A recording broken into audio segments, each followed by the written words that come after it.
My fellow Americans, on yesterday I went before the Congress to speak for the first time as President of the United States.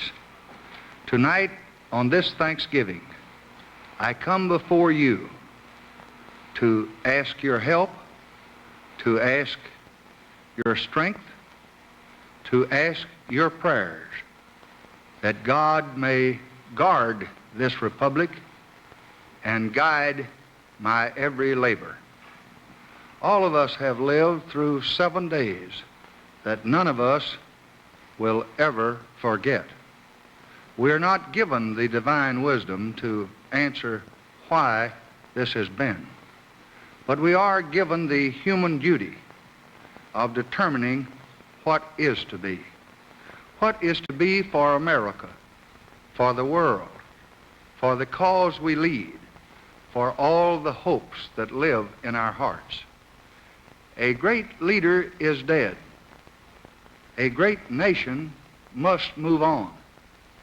Yesterday is not ours to recover, but tomorrow is ours to win or to lose. I am resolved that we shall win the tomorrows before us. So I ask you to join me in that resolve, determined that from this midnight of tragedy, we shall move toward a new American greatness. More than any generation before us, we have cause to be thankful, so thankful on this Thanksgiving Day. Our harvests are bountiful. Our factories flourish. Our homes are safe. Our defenses are secure. We live in peace. The goodwill of the world pours out for us. But more than these blessings, we know tonight that our system is strong, strong and secure.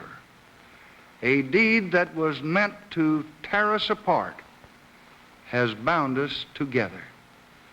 Our system has passed, you have passed, a great test. You have shown what John F. Kennedy called upon us to show in his proclamation of this Thanksgiving, that decency of purpose, that steadfastness of resolve, and that strength of will which we inherit from our forefathers. What better conveys what is best for America than this? On Saturday, when these great burdens had been mine only hours, the first two citizens to call upon me and to offer their whole support were Dwight D. Eisenhower and Harry S. Truman. Since last Friday, Americans have turned to the good, to the decent values of our life. These have served us. Yes, these have saved us. The service of our public institution and our public men is the salvation of us all, from the Supreme Court to the states. And how much better would it be, how much more sane it would be, how much more decent and American it would be if all Americans could spend their fortunes and could give their time and spend their energies helping our system and its servants to solve your problems instead of pouring out the venom and the hate that stalemate us in progress. I have served in Washington 32 years. 32 years yesterday. I have seen 5 presidents fill this awesome office. I have known them well, and I've counted them all as friends. President Herbert Hoover, President Franklin Roosevelt, President Harry Truman, President Dwight Eisenhower, and President John Kennedy. In each administration, the greatest burden that the president had to bear had been the burden of his own countrymen's unthinking and unreasoning hate and division. So in these days, the fate of this office is the fate of us all. I would ask all Americans on this day of prayer and reverence to think on these things. Let all who speak and all who teach and all who preach and all who publish and all who broadcast and all who read or listen, let them reflect upon their responsibilities to bind our wounds, to heal our sores, to make our society well and whole for the tasks ahead of us. It is this work that I most want us to do, to banish rancor from our words and malice from our hearts, to close down the poison spring of hatred and intolerance and fanaticism, to perfect our unity north and south, east and west, to hasten the day when bias of race, religion, and region is no more, and to bring the day when our great energies and decencies and spirit will be free of the burdens that we have borne too long. Our view is outward. Our thrust is forward. But we remember in our hearts this brave young man who lies in honored eternal rest across the Potomac. We remember him. We remember his wonderful and courageous widow that we all love.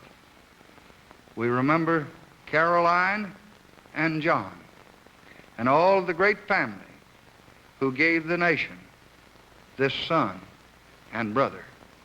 And to honor his memory and the future of the works that he started, I have today determined that Station Number 1 of the Atlantic Missile Range and the NASA Launch Operations Center in Florida shall hereafter be known as the John F. Kennedy Space Center.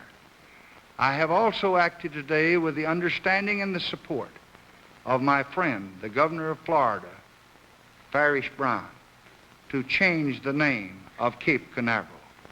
It shall be known hereafter as Cape Kennedy.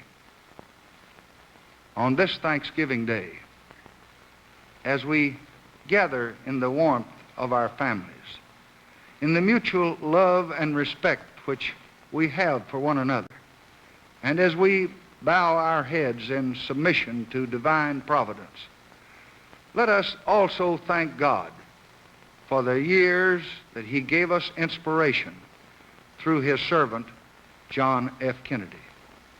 Let us today renew our dedication to the ideals that are American.